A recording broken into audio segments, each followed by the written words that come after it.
இந்த திடீர்னு அந்த புது ஆறு வரும்போது பார்த்தீங்கன்னா அடிச்சுன்னு எல்லாத்தையும் துவம்சம் பண்ணி தூக்கிட்டு போகும். அது மாதிரி ஒன்று இன்னைக்கு காலகட்டத்தில் நடந்துட்டு இருக்கு.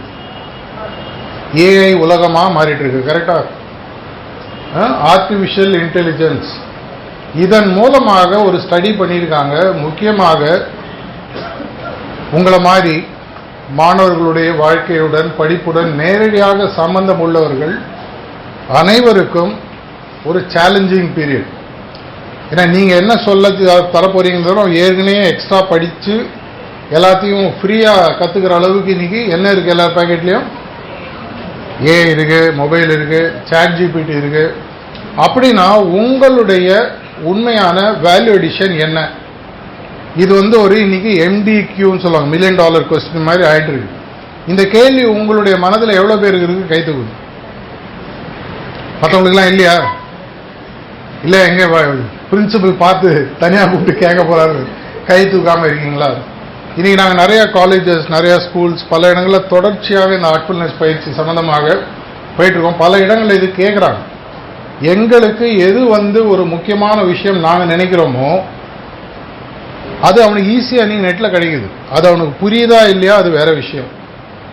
புரியறதுக்கான எக்ஸ்பெரிமெண்ட்ஸ் எல்லாமே இன்னைக்கு பார்த்தீங்கன்னா thanks to open school education குளோபலாக நடக்கக்கூடிய விஷயங்களில் இன்னைக்கு ஒரு காஞ்சிபுரத்தில் இருக்கக்கூடிய ஒரு மாணவனானவன் உலகத்தில் எந்த யூனிவர்சிட்டியில் வேணால் என்ரோல் பண்ணி தனியாக படிச்சுக்க முடியும். எல்லாமே இருக்குது. அப்படின்னா உங்களுடைய உண்மையான வேல்யூ எடிஷன் என்ன?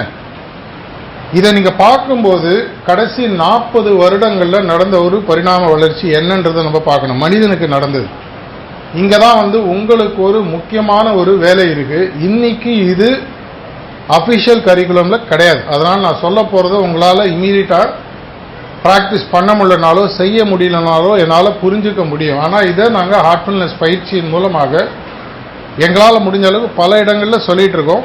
அதில் ஒரு சில விஷயங்களை இன்றைக்கி உங்களோட ஷேர் பண்ணிவிட்டு உங்களுடைய சுமையை கொஞ்சம் இறக்க முடிஞ்சாலும் எங்களுக்கு ஒரு சந்தோஷம்.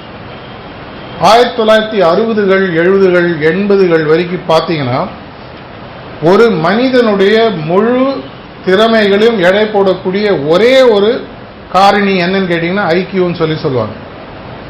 ஐக்கியூனா என்ன? இன்டெலிஜென்ஸ் கோஷன்ட்னு சொல்லுவாங்க. இன்னைக்கு இருக்கக்கூடிய காலகட்டத்தில் உங்களுடைய ஐக்கியூ என்னன்றது நீங்கள் ஆன்லைனில் போயிட்டு ஃப்ரீயாகவே செக் பண்ண முடியும். நார்மலாக பார்த்தீங்கன்னா இந்த 60லேருந்து 70 80 இருக்கிறவங்க ரொம்ப குறைவான ஐக்கியூ, 60க்கு கீழே இருக்கிறவங்க பேர் முட்டாள்னு பேர் அந்த ஐக்கியூ டெஸ்ட்டில். 80லேருந்து 90 100 வரைக்கும் பார்த்தீங்கன்னா நல்லா இருக்குது. 100 110லேருந்து ஜாஸ்தி. இந்த 150 தாண்டும் போது அவங்களுக்குன்னு ஒரு கிளப்பே இருக்குது, மென்சா கிளப்னு சொல்லுவாங்க. போய் தேடி பாருங்க. இந்த ஐக்கியூ மென்சா கிளப்பில் முக்கியமான விஷயம், டீச்சர்ஸ்கிட்ட உங்களுக்கு ஸ்டூடெண்ட்ஸ்கிட்ட எது பிடிக்காதோ அதுதான் எனக்கு உங்கள்கிட்ட பிடிக்கல. சொல்லும்போது யாரும் எழுதவே மாட்டேன்றீங்க. உங்கள் ஸ்டூடெண்ட்ஸ் செய்யலன்னு உங்களுக்கு கோவம் வரல, ஏன்டா இவ்வளோ கஷ்டப்பட்டு சொல்லி கொடுக்குறேன், இப்போ தான் வெளியில் வருது பாருங்க. அதே ஒரு பாட்டில் வடிவேல சொல்கிற மாதிரி பொய்யாவது சொல் கண்ணு. நாங்கள் கிளாஸ் நீங்கள் பேசும்போது கவனிக்கிற மாதிரி நடிக்கிறோன்னா எழுதி வச்சுக்கோங்க, பரவாயில்ல, தப்பு இல்லை. இந்த ஐக்கியூன்ற விஷயம் 1980கள் வரைக்கும் உலகளாவி இதுதான் ஒரு முக்கியமான விஷயமா இருந்தது. ஹையர் லெவலில் வாழ்க்கையில் முன்னேறுவதற்கோ வேலை கிடைப்பதற்கோ. என்னுடைய கெரியரில் 3வது ஜாபில் நான் இருக்கும் பொழுது நான் ஒரு பெரிய கம்ப்யூட்டர் மேனுஃபேக்சரிங் கம்பெனியில் ரொம்ப R&D ரொம்ப ஸ்ட்ராங்கான கம்பெனியாகும். அதில் நான் ஆல் இண்டியா மார்க்கெட்டிங் ஹெட்டாக இருந்தேன். எங்களுக்கு ஒரு R&D ஹெட் ஒருத்தர் இருந்தார். அவரை மாதிரி ஒரு மூளை இருக்கக்கூடிய மனுஷன் உலகத்தில் பார்க்கவே முடியாது. தொட்டா மூளை, தடவினா மூளை, அப்படியே கொட்டிகிட்டே இருக்கும். ஆனால் வாயை திறந்தா சாகடு. அவர்கிட்ட எதுவும் பேச முடியாது. ஏதாவது கேட்டுட்டீங்கன்னா அசிங்கமாக பேசுவார். ஆனால் அது அவருடைய வேலை பணி அவ்வளோ அபரிதமாக இருந்தால் அவரை பற்றி யாரும் ஒன்றும் கம்ப்ளைண்ட்டே பண்ண மாட்டார். ஆனால் 2000 பிகினிங்கில் அவரை நான் ஒரு பப்ளிக் பிளேஸில் பார்த்தேன். ரொம்ப க்ளோஸ் ஃப்ரெண்டு. வாழ்க்கையில் ஒன்றுமே இல்லாமல் தெருவில் நிற்கிறார். ஆல்மோஸ்ட் எல்லா ஜாப் எல்லாம் போயிடுச்சு, தெருவில் நிற்கிறாரு. என்ன ஆச்சுன்னு கேட்டேன். இல்லை பிரகாஷ், அந்த காலம் என் பேர் பிரகாஷ், சொல்ல மறந்துட்டேன்னா அதான் உஷாராக சொல்லிட்டேன். பார்த்தீங்களா, நாங்களாம் அப்படி சந்தடி சாக்கில் லைட்டாக எல்லாத்தையும் சொல்லிவிடும். இல்லை பிரகாஷ், இன்னைக்கு இருக்கக்கூடிய காலகட்டத்தில் என்னால் மாற்றிக்க முடியல, என்கிட்ட இவ்வளோ விஷயம் இருக்குன்றது உங்களுக்கு புரிய மாட்டேங்குது, என்னுடைய பகட்டான பேச்சு நல்லா இருக்கணும்னு எதிர்பார்க்குறாங்க அப்படின்னு அவர் பகட்டுன்ற ஒரு வார்த்தை யூஸ் பண்ணார். ஆனால் 1980 முடிவில் 1990 பிகினிங்கில் பார்த்தீங்கன்னா ஒரு முக்கியமான விஷயம் இன்டர்நேஷ்னலாக நடக்க ஆரம்பிச்சது. EQன்ற ஒரு கான்செப்ட் பிக்கப் ஆரம்பிச்சது.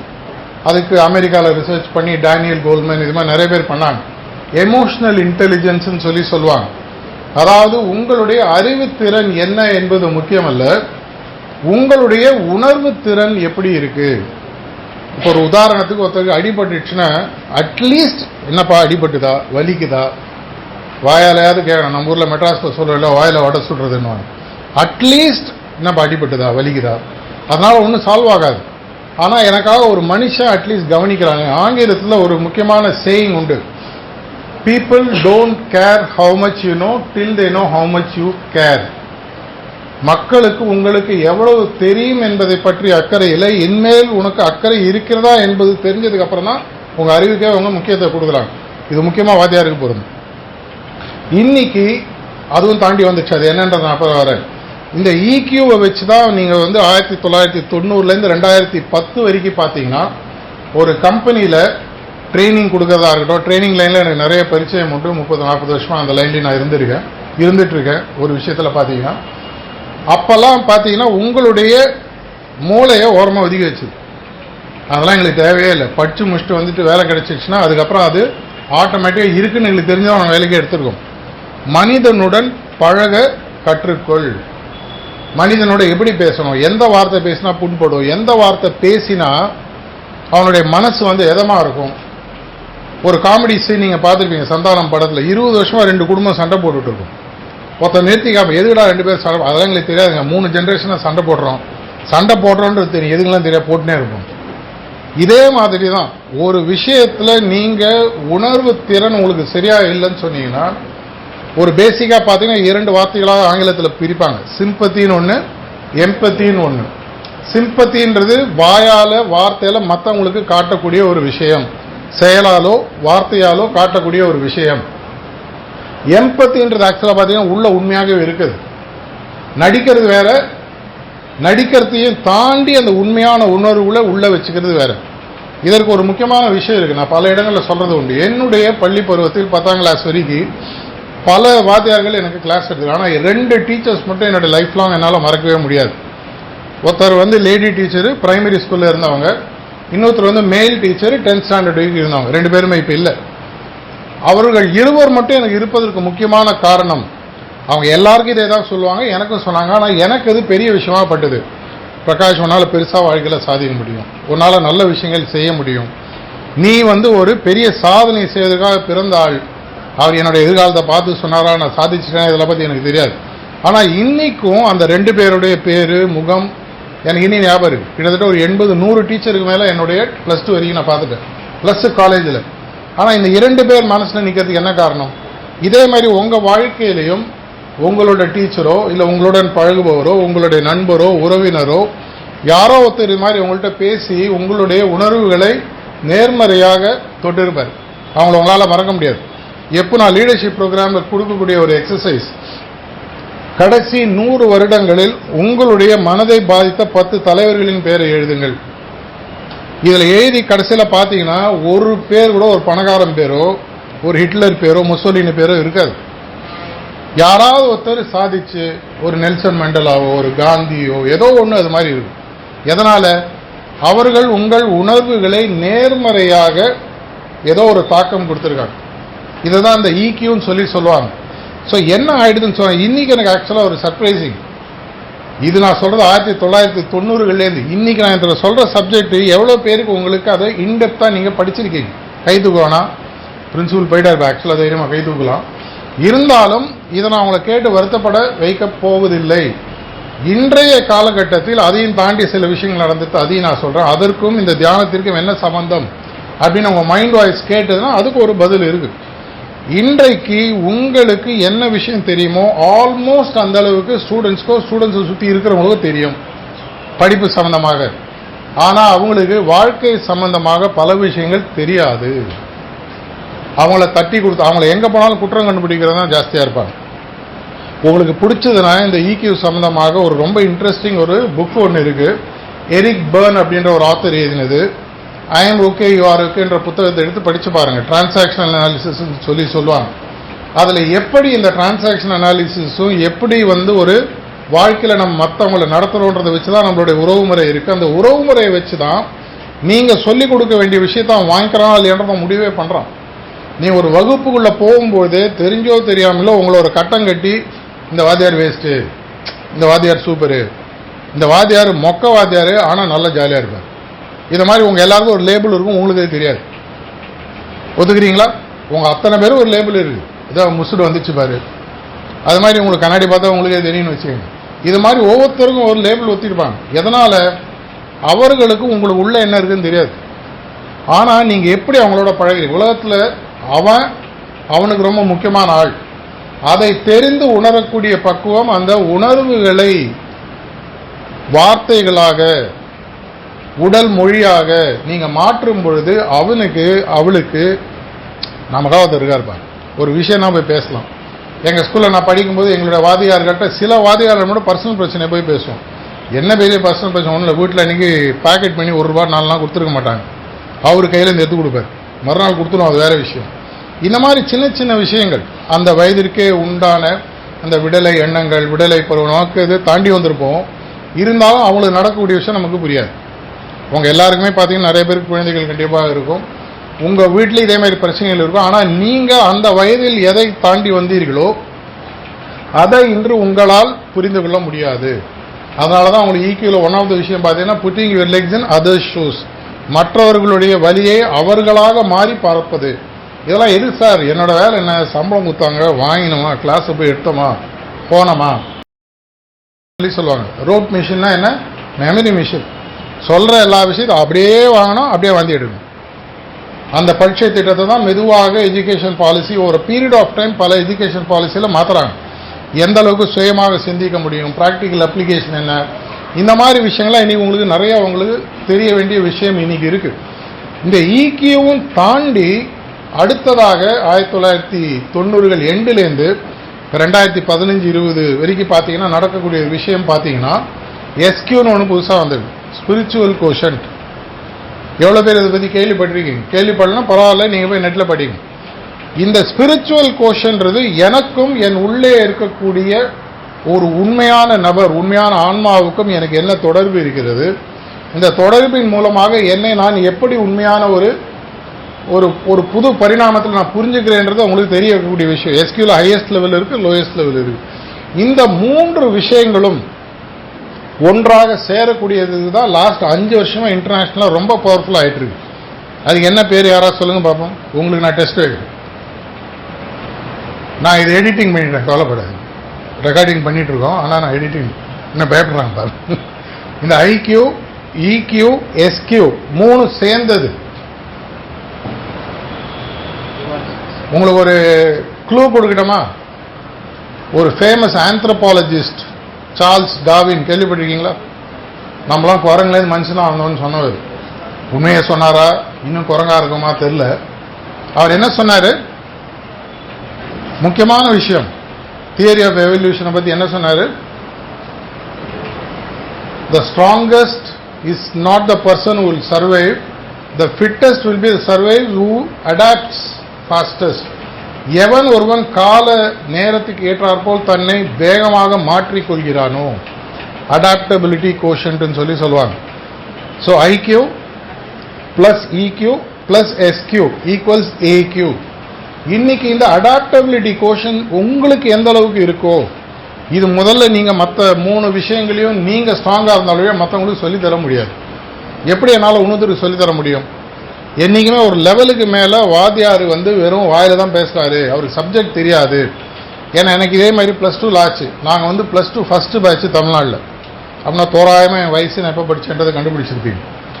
1978 +2 ஃபர்ஸ்ட் வருது, ஃபர்ஸ்ட் பேட்ச். அதில் ஒரு 7ஆம் கிளாஸ் வரைக்கும் இருந்த ஒரு மேத்தமேட்டிக்ஸ் வாத்தியார் மட்டும்தான் எங்கள் ஸ்கூலில் கொஞ்சமாவது கணிதம் தெரிஞ்சவர். அவர் ஒரு ரெஃப்ரெஷர் ப்ரோக்ராம் 4 நாள் அனுப்பிச்சிட்டு நேரடியாக +2க்கு அவர் மேக்ஸில் போட்டாங்க. என்ன தெரியுமா பண்ணாரு? அப்படியே எழுதினு வந்ததை போர்டில் எழுதிட்டு புரியலன்னா கேள்விகள்னு இறங்கி போயிடுவார். பயங்கர கோபம் வரும். சுத்தம்னா சுத்தம். ஏற்கனவே கணக்கு எல்லாருக்கும் சுழி, இது மைனஸ் சுழியில் கொண்டு போய் விட்டார். அவரை சொல்லி பிரயோஜனம் இல்லை. ஏன்னா அன்னைக்கு அவரால் வேகமாக அடாப்ட் ஆக முடியலை. அவர் இன்னும் கொஞ்சம் அடிஷ்னலாக போய் இப்போ பக்கத்து ஸ்கூல் எய்த்து ஸ்கூல்லாம் பார்த்தீங்கன்னா இன்னும் பெட்டராக அவங்க போய் ப்ராக்டிஸ் பண்ணி நல்ல விஷயங்களை கற்றுக்கிட்டு அவங்களால மேக்ஸ் இன்னும் பெட்டராக சொல்லித்தர முடிஞ்சது. இதே மாதிரி நீங்கள் இன்னைக்கு இருக்கக்கூடிய காலகட்டத்தில் எவ்வளவு வேகமாக அடாப்ட் ஆகிறீங்களோ, இந்த அடாப்ட் ஆகிறதுக்கு முக்கியமான விஷயம் உங்களுக்கு நல்ல ஐக்கியம் இருக்கணும். உங்கள் சப்ஜெக்டில் முக்கியமாக உங்களுக்கு நல்ல ஒரு எமோஷனல் கோஷன்ட் இருக்கணும். என்னை புரிந்து கொள்ள வேண்டும், என்னை போல் மற்றவர்களை பாவித்து அவர்களை புரிந்து கொண்டு அதை வாய் வார்த்தையாகவும் உடல் மொழியாகவும் மாற்றணும். இது இல்லைன்னு சொன்னால் கொஞ்ச நாளில் என்ன ஆகும்னு சொன்னால் உங்களை லேபிள் ஒட்டிடுவாங்க. இந்த வாத்தியார் வந்தால் வெறும் லெக்சர்ப்பா, வெறும் பேசுவார், ப்ராக்டிக்கலாக ஒன்றும் தெரியாது அப்படின்னு சொல்லிட்டு போயிடுவாங்க. மூன்றாவதாக நான் சொன்னது பார்த்தீங்கன்னா இந்த ஸ்பிரிச்சுவல் கோஷன்ட். அதை தான் நம்ம ஒரு முக்கியமான விஷயமாக கொடுக்குறோம். ஆனால் இதை வச்சு தான் மற்ற எல்லாமே கவர் ஆகுது. என்னுடைய உண்மைத்தன்மை என்ன, என்னுள் இருக்கக்கூடிய உயரிய சக்தியுடன் நான் எப்படி என்னை இணைத்துக் கொள்ளப் போகிறேன் அப்படின்றத புரிஞ்சு இதன் மூலமாக நீங்கள் மெதுவாக மெதுவாக மெதுவாக உங்களுடைய வாழ்க்கையில் மேலே மேலே மேலே போகும்போது என்னாகும், உங்களுக்கு ஸ்பிரிச்சுவாலிட்டி கோஷன் பெட்டராகும். அப்படி ஆகும்பொழுது உங்களோட அடாப்டபிலிட்டி கோஷன்றது ஒரு அவுட்புட்டாக தானே வர ஆரம்பிச்சோம். நீங்கள் ஸ்டூடெண்ட்டோட பெட்டராக தெரியணும், ஸ்டூடெண்ட்டோட உங்களோட எமோஷன்ஸும் உங்களோட எமோஷனல் ரெகுலேஷன் பெட்டராக இருக்கணும், ஸ்டூடெண்ட்டோட உங்களை நீங்கள் புரிந்தவராக இருக்க வேண்டும். ரமண மகரிஷி 1910 திருவண்ணாமலையில் முதல் தியானம் ஆரம்பிங்க என்ன கேள்வி மனசில் வச்சுட்டாரு? ஹூ ஆம் ஐ, ரொம்ப நான் யார். கிட்டத்தட்ட 20-30 வருஷம் அந்த கேள்வியில் தியானம் பண்ணதாக சொல்லுவாங்க. அதற்கு அப்புறமாக மெதுவாக தன்னிலை உணர்ந்து அந்த விஷயங்களை உலகத்துக்கு சொல்லிக் கொடுக்குறாரு. இதே மாதிரி தான் பல பெரிய ஞானிகள் உருவாகிறாங்க. ஏதோ ஒரு கேள்வி எடுத்து அவங்க உள்முறமாக திரும்பி உள்ளேந்து வரக்கூடிய பதில்களை அவர்கள் வெளிப்படுத்தி அதை ஆளுமையாக மாற்றி உலகத்துக்கு பல விஷயங்களை சொல்லித்தராங்க. சார் இதெல்லாம் என்ன சார் பண்ணணும், குகையில் உட்காந்து தியானம் பண்ண சொல்கிறீங்க, இதெல்லாம் ஹார்ட்ஃபுல்னஸ் பயிற்சியில் ரொம்ப சிம்பிளான விஷயங்களை கொண்டு. சில பேர் ஏற்கனவே ப்ராக்டிஸ் பண்ணியிருக்கீங்க. இன்னைக்கு எவ்வளோ பேர் முதல் முறையாக வந்திருக்கீங்க இந்த தியான பயிற்சிக்கு? கொஞ்சம் கை தூக்குறீங்களா? ஒரு 10-15 பேர். ஓகே, ரொம்ப சிம்பிளான விஷயம். நம்ம என்ன பண்ண போகிறோம்? நமக்கு தெரியாமல் நமக்குள் இருக்கும் ஒரு உயரிய சக்தியுடன் நம்ம இணைத்துக் கொள்ள போகிறோம். அந்த உயரிய சக்திக்கு நீங்கள் இயற்கையின் பேர் வைங்க, கடவுள்னு பேர் வைங்க, என்ன வேணால் வைங்க, உங்கள் இஷ்டம். ஆனால் உள்ள ஒரு சக்தி இருக்குன்னு நம்ம எல்லாருக்குமே தெரியும். ஏன் அப்படி சொல்கிறேன்னு பார்த்தீங்கன்னா, ஒரு 10 நாள் 8 நாள் முன்னாடி ஒரு IPL மேட்ச் பார்த்துருந்தேன். இந்த IPL மேட்ச்சில் அந்த டீமோட ஓனருடைய நிகர சொத்து நிலவரம் அப்படின்னு மறுநாளைக்கு ஒரு மீம்ஸ் எல்லாம் ஓடிந்தது. 34,000 கோடி. யார் தெரியுமா? LSG ஓனர் கோயங்கான். பார்த்துருப்பீங்க. ஒருத்தன் கீழே போட்டான், ஏன்டா 34,000 கோடி பணம் இருக்கு, மேட்ச் ஜெயிக்கணும் மேலே வேண்டிட்டு இருக்கு. நம்மை மீறி ஒரு விஷயம் போகும்போது ஆட்டோமேட்டிக்காக நம்ம வலியை தாண்டுவோம், மேலே வேண்டுவோம். சில பேர் முதலே வேண்டுவாங்க, சில பேர் திரௌதி மாதிரி கடைசியில் வேண்டுவாங்க. புத்திசாலியாக தான் முதலே வேண்டிட்டா வேலை பெட்ரு. அந்த விஷயத்தை உங்களுக்கு நீங்கள் எங்கே உட்காந்துருக்கீங்களோ அந்த இடத்துல உங்கள் கையில் கொடுக்கறது தான் இந்த விஷயம். அங்கேயே உட்காடுறீங்க. நீங்கள் பிள்ளையாரா முருகனான்றதான் வாழ்க்கையில் முக்கியம். எதுவாக இருக்கணும், கதைக்காக சொல்கிறேன், வேறு மதமாக இருந்தால் வேறு நீங்கள் தப்பாக நினச்சிக்காதீங்க, பிள்ளையாராக தான் இருக்கணும். எதனால்? Smart thinking versus hard thinking. மாம்பழம் ஞானப்பழம் கொடுக்குறாரு. யார் உலகத்தை 3 முறை முதல்ல சுற்றிட்டு வரீங்களோ அவங்களுக்கு கொடுக்குறேன்றாரு. முருகன் என்ன பண்ணார்? மைண்டில் கிளம்பினார். The fastest vehicle in town, let me just show you how fast I can go. சுற்றினாரா? சுற்றிட்டு வரத்துக்குள்ள யார் வாங்கி போனாங்க? என்ன பண்ணார் அவர்? அதெல்லாம் ஓகே. அதில் முக்கியமான விஷயம் நான் அதை சொல்லுங்க. இது எதுக்கு? இதனோட உண்மையான ஆன்மீக கருத்து என்னன்னா, உங்களுக்கு எது வேணுமோ அது உங்கள்கிட்டே இருக்கு. அந்த காலத்தில் ஒரு ஞானி என்ன சொன்னாரு? இருக்கும் இடத்தை விட்டு இல்லாத இடம் தேடி எங்கெங்கோ வளைகின்றாய் ஞானத்தன். எல்லாம் கரெக்டாக சொல்லுங்க. ஆனால் ப்ராக்டிக்கலாக விட்டுறேன். அப்படின்னா எனக்கு தேவையான அனைத்தும் இங்கே இருக்கு. இதை புரிவதற்காக தான் முதல்ல சின்ன வயசுல வெளியில காட்டுறாங்க. அத்தனையுமே இன்னைக்கு இருக்கு. பசங்க அதை கண்டுபிடிச்சாங்க, எல்லாம் இங்க இருக்கு. நீ எதுக்கு எனக்கு? அத்தனையும் இங்க இருக்கு, நான் பார்த்துக்கிறேன் போன்றோம். நாங்கள் கொஞ்சம் லைட்டாக இங்கே இருக்குன்றோம். அவ்வளோதான் வித்தியாசம். இது இல்லை, இங்கே இருக்கு. ஏன்னா இதுவாது அப்புறம் பேட்டரி சார்ஜ் போயிடுச்சுன்னா கஷ்டம். இதுக்கு சார்ஜ் போகாது. சார்ஜ் போச்சுன்னா அதான் கரெக்டாக பண்ணுறாங்க. என்ன வேண்டிதான், மேலே போக வேண்டியதான். பாபா மருகையான நாயன் படம் மாதிரி. அப்படின்னா இந்த இதயத்தில் இருக்கக்கூடிய உங்களுடைய உண்மையான அந்த ஜோதியில் போய் ஐக்கியமாகுதுன்னுவாங்கல்ல, அது இதுதான். அந்த உட்புற ஜோதியின் மூலமாக தியானத்தை செய்து நீங்கள் அந்த அருட்சக்தியுடன் இணையும் பொழுது நான் சொன்ன எல்லா விஷயங்களும் நடக்கும். ஆட்டோமேட்டிக்காக என்ன ஆகும்னு சொன்னால், நீங்கள் ஸ்டூடெண்ட்ஸினுடைய பிரச்சனைக்காக பார்க்க ஆரம்பிப்பீங்க. ஒரு முறை ஒரு பெரிய கம்பெனியோட சிஇஓ கேட்டாங்க, உங்களுடைய வேலை என்ன? அந்த கம்பெனி வந்து உலகத்திலேயே டாப் 100ல் இருக்கக்கூடிய கம்பெனி. அந்த கம்பெனி சிஇஓ பார்த்து உங்களோட வேலை என்னங்கன்னு கேட்டாங்க. என் வேலை ரொம்ப சிம்பிளுங்க, என்னுடைய எம்ப்ளாயீஸுக்கு எல்லாருக்கும் என்ன பிரச்சனை இருக்குன்னு கண்டுபிடிச்சு அதை தீர்வு செய்கிறது தான் வேலை. அதை தீர்த்துட்டானா அவன் சாதிச்சிடுவான்.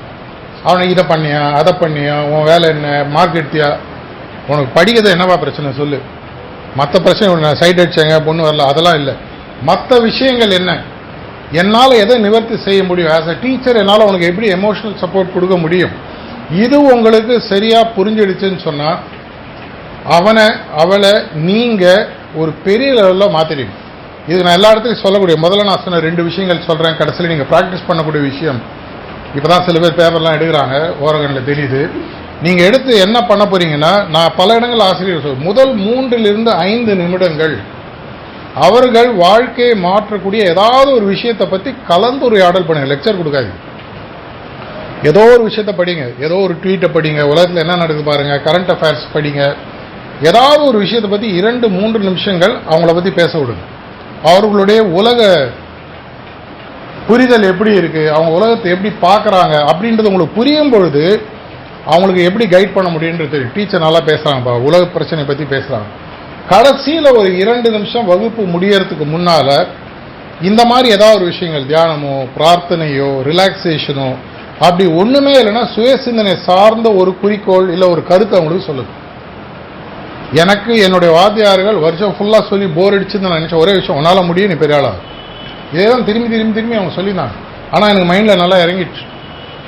இதே மாதிரி உங்களால் பாசிட்டிவாக நேர்மறையாக அவர்களுடைய வாழ்க்கையை மாற்ற முடியும் என்றால் நீங்கள் சொல்லிக் கொடுக்குற எல்லா விஷயத்தையும் அவன் ஜாலியாக கற்றுப்பான். அதுக்கப்புறம் உங்கள் மேலே எந்த விதமான அவர்களுக்கு வருத்தமோ தடையோ இருக்காது. இதை புரியுவதற்கான ஒரு சிம்பிளான முயற்சி, அதை தான் நம்ம இப்போ பண்ண போகிறோம். தியானம் என்பது முதல் முறையாக ஆரம்பிப்பது ரொம்ப சிம்பிளான ஒரு டெஃபினேஷன். எல்லா இடத்திலும் வியாபித்திருக்கக்கூடிய இயற்கை சக்தியானது, கடவுள் சக்தியானது என்னுடைய இதயத்திலும் ஒளி ரூபமாக இருக்கின்ற ஒரு எண்ணத்திலிட ஒரு அனுமானத்துடன் ஆரம்பிக்கப்படும். போக போக போக தியானத்தின் புரிதல் ஜாஸ்தியாகும் போது இன்னும் நீங்கள் பெட்டராக அந்த கேள்வியை பார்க்க, ஒரே கேள்வி வெவ்வேறு பதில் வர ஆரம்பிக்கும். இந்த ஒரு எண்ணத்துடன் நம்ம இப்போ தியானத்தை பண்ண போகிறோம். ஒரு 15-20 நிமிஷம் மேக்ஸிமம் ஆகும். கண்ணை மூடிட்டு உட்காருங்க. மொபைல் ஃபோன் ஒருவேளை இருந்ததுன்னா சைலண்டில் போட்டுக்கோங்க. முடிஞ்சுன்னா செருப்பு கட்டி வச்சிங்கன்னா பெட்டராக இருக்கும். முதல்ல உங்களுடைய உடல் ஒரு தளர்வு நிலை கொண்டு போகிறதுக்கு, லைட்டாக ரிலாக்ஸ் பண்ணுறதுக்கு சில கமெண்ட்ஸ் கொடுப்பாங்க. கண்ணை மூடிட்டு உட்காருங்க. அந்த ரிலாக்ஸேஷனை கேட்கும் பொழுது அவங்க சொல்லக்கூடிய அந்த கட்டளைகள் அப்படியே நீங்கள் மனதிற்குள் வாங்கி அது நடப்பதாக நினைத்து கொள்ளுங்கள். கடைசியில் ஒரு 3-4 நிமிஷம் ரிலாக்ஸேஷன் முடித்தோன்னே இதயத்தில் கவனத்தை கொண்டு வராங்க. அங்கேருந்து தியானம் ஆரம்பிக்கும். கடைசியில் தட்ஸ் ஆல் ஒரு குரல் கேட்குற வரைக்கும் தயவு செஞ்சு கண்ணை மூடிட்டு உட்காருங்க. முதல் நாள் எவனுமே சைக்கிள் ஓட்டுனா சரித்திரமே கிடையாது. அதனால் முதல் நாள் நீங்கள் தியானம் செய்வதாக இருந்தால் ஒருவேளை உங்கள் மனது அலைப்பாய்ந்தால் அதை பற்றி கவலைப்படாது. இதெல்லாம் நார்மல். போக நமக்கு நல்ல விஷயங்கள் பல விஷயங்கள் நடக்கும். வாய்ப்பு கொடுத்தமைக்கு நன்றி. முடிஞ்சவொன்னே முடிஞ்சதுன்னா அப்புறம் ஒரு கேள்வி பதில் வச்சுப்போம்.